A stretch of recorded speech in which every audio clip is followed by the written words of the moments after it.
नमस्कार दोस्तों, एक और पॉडकास्ट लेके आपके सामने हाजिर हूँ।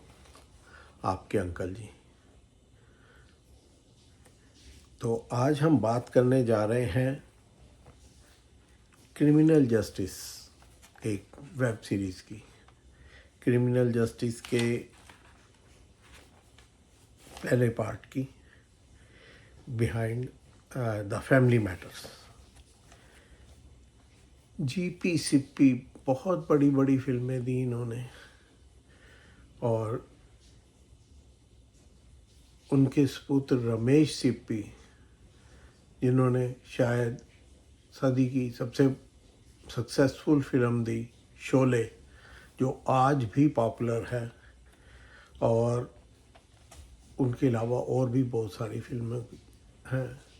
और फिर उनका बेटा रोहन सिप्पी। रोहन सिप्पी, इन्होंने भी कई फिल्में बनाई, Zamana Deewana, bluff master, taxi number 9211, Sonali cable, और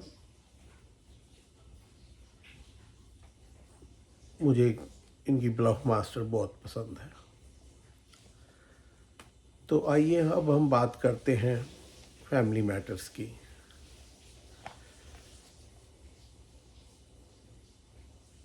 कुछ दिखाया जाता है कि ये फैमिली जो है वो परफेक्ट फैमिली है, और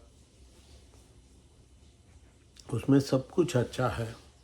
ये फैमिली है विक्रम चंद्रा की। विक्रम चंद्रा शहर के नामी वकील हैं, बहुत नाम है उनका, और वो बहुत ही डिसेंट, नाइस, जेंटल, और जिसे हिंदी में बोले तो हर दिल अजीज़ टाइप ऑफ पर्सन है। कोई उनमें कोई बुराई नहीं ढूंढ सकता। वो बहुत अच्छे, बहुत मिलनसार, मृदु भाषी, एटसेट्रा एटसेट्रा। लेकिन वही इंसान अपनी पत्नी के साथ दरिंदा बन जाता है, और ये बात उसकी पत्नी किसी को बता भी नहीं सकती। घर के अंदर की बात है, और उसे चुपचाप झेलती रहती है। वो चुपचाप आके बैठते हैं घर में। आज विक्रम चंद्रा जी ने 2-3 बार अपनी धर्मपत्नी को कॉल किया, और शायद ज़्यादा भी किया, लेकिन पत्नी ने फ़ोन नहीं उठाया। क्यों, उन्हें नहीं पता। फिर थोड़ी देर बाद उनकी पत्नी का फ़ोन आता है। वो सुपर मार्केट में किसी दुकान के फ़ोन से फ़ोन कर रही होती हैं, और जो देख के उन्हें गुस्सा आता है, लेकिन वो चुपचाप रह जाते हैं। रात को घर आते हैं, कोई गुस्सा नहीं, सब प्यार से। और फिर उसके बाद अपने बच्चे को प्यार करते हैं। इनकी एक बेटी भी है। तो सारा बहुत अच्छी तरह से करती हैं, लेकिन जैसे ही इनको लगता है बेटी सो गई अपने बेडरूम में, तो ये अपनी पत्नी से हर बात का काइंड ऑफ जवाबदेही मांगते हैं, गुस्सा करते हैं, और उन्हें सजा देने की कोशिश करते हैं। पत्नी चुपचाप सहती रहती है, फिर उठ के बाहर जाती है और आती है। तब तक पति सो चुका होता है। ये अपने हाथ में किचन से बड़ा चाकू लेके आती है और अपने पति की हत्या कर देती है। तो पत्नी का नाम है अनुराधा। इंस्पेक्टर गौरी प्रधान को ये केस अलॉट होता है, और वो केस की तहकीकात कर रही है। तो इस केस में माधव मिश्रा जी जो हैं, वो वकील हैं अनुराधा के, और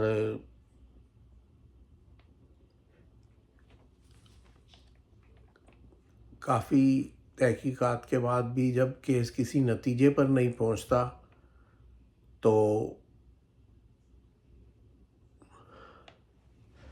जो गौरी प्रधान है वो तो मतलब समझती है कि ये ओपन एंड शट केस है। फिर जब केस कहीं रिजल्ट नहीं निकाल पा रहा तो गौरी प्रधान का एक्स हस्बैंड, जो कि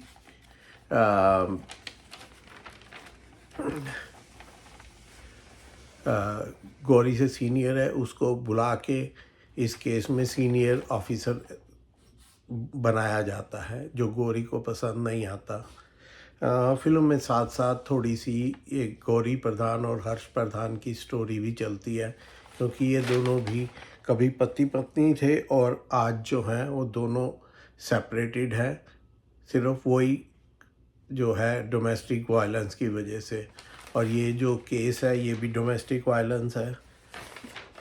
हर्ष प्रधान तो सीधी तरह मानता है कि ये ओपन एंड शट केस है और 100% अनुराधा जो है वो मुजरिम है और अनु को जेल भेज दिया जाता है। जेल में जैसे यूनिवर्सिटी में होती है ऐसे ही जेल में भी दिखाया गया है कि बुलिंग होती है। इसको जिस बैरक में रखा जाता है वहाँ की औरतें और सब इसको तंग करती हैं। एक तो ये भी जेलस भी होती है क्योंकि ये रिच परिवार से आई है, और लेकिन पहले तो थोड़ा बहुत बुलिंग करती है। इसकी जो इसके बैरक की इंचार्ज होती है वो भी मतलब कैदी होती हैं, और वो है ईशानी। ईशानी तंग करती है लेकिन वो किचन इंचार्ज है, तो शुरू में फिर इसकी दोस्त बन जाती है, क्यों पता नहीं, लेकिन हाँ इनकी दोस्त बन जाती है, इसकी हेल्प करने की भी कोशिश करती है एक दो बार। और वो जेल में बंद है अपने बाप के कत्ल करने के जुर्म में। तो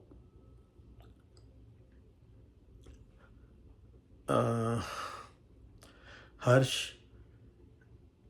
रिया को, इनकी जो बेटी है उसको जानबूझ के उस बैरक के आगे से निकालते हैं जहाँ पे अनुराधा बंद है, और ताकि अनुराधा कुछ इमोशनल होके कुछ बातें एक्सेप्ट कर ले। लेकिन माधव मिश्रा बहुत दिखने में भोले भाले इंसान लगते हैं, लेकिन उसको अनुराधा को समझाते हैं कि ये तेरे साथ गलत हो रहा है। और ये सब काम करता है हर्ष प्रधान, और वो रिया का स्टेटमेंट लेना चाहता है लेकिन गौरी नहीं चाहती।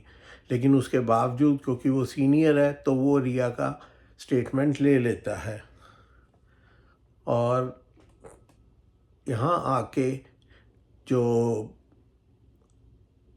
अनु है उसे एक नई डेवलपमेंट पता चलती है, वो ये कि अनु प्रेग्नेंट है।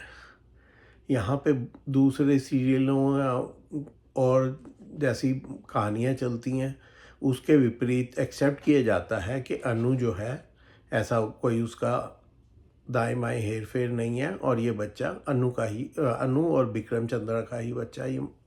और अनु को जेल में थोड़ा स्पेशल डाइट वगैरह और हल्के काम, ऐसी सारी चीज़ें हैं वो उसको मिलती हैं। और वो देखती है कि जेल में कैसे जो और भी कैदी हैं जिनके बच्चे हैं और उनके साथ रहते हैं जेल में ही।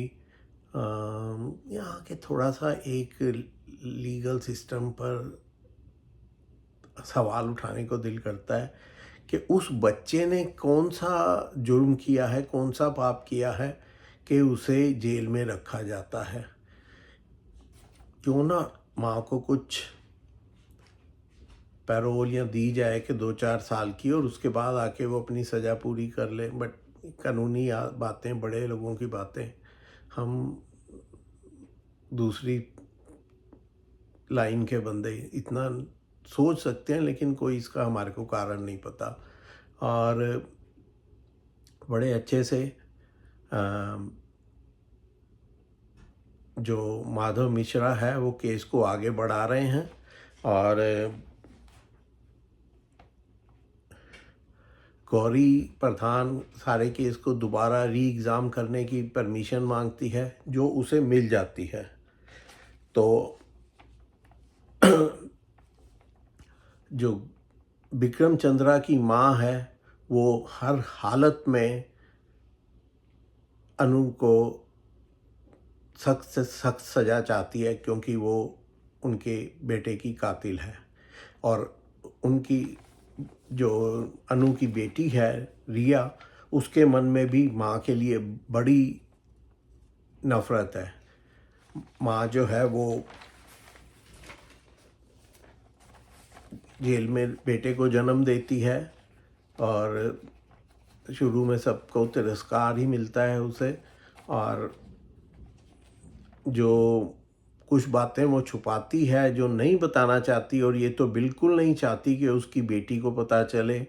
उसकी बेटी को कोर्ट में हर्ष प्रधान की वजह से लाया जाता है और उसे बताया जाता है कि बताओ क्या हुआ, उसका बयान लिया जाए जज के सामने।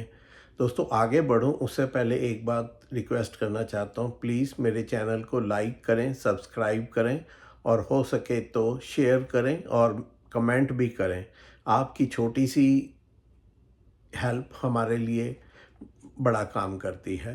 तो प्लीज़ चैनल को लाइक करें, सब्सक्राइब करें और शेयर करें और कमेंट भी करें। तो होता क्या है कि वहाँ पे रिया के मुंह से कुछ बातें निकलती हैं जिनका जिक्र मतलब जो जज के काम आता है, और माधव मिश्रा उसी को लेके इसे एक, और वहाँ पे जो विक्रम चंद्रा की माँ है उसको भी अपने बेटे की असलियत पता चलती है। बेटी को भी अपनी माँ पे तरस आ जाता है और बातें गहराई की सुनने के बाद। और जो केस है उसका पास जो लग रहा होता है कि ओपन एंड शट केस है, वो बजाय मर्डर के वो सेल्फ डिफेंस में किया गया कत्ल माना जाता है। और डोमेस्टिक वायलेंस का केस है जिसे माधव मिश्रा बहुत आसानी से जीत जाते हैं केस। अनुराधा को 2 साल की जेल होती है, जो कि वो ऑलरेडी कोर्ट प्रोसेसिंग के दौरान भुगत चुकी है, और एक तरह से उसे कोर्ट से रिहाई मिल जाती है। बहुत अच्छा, और जिस तरह के कोर्ट सीन है, जिस तरह माधव मिश्रा ये केस लड़ते हैं, वो देखने वाली बात है। पहले दिखाया जाता है कि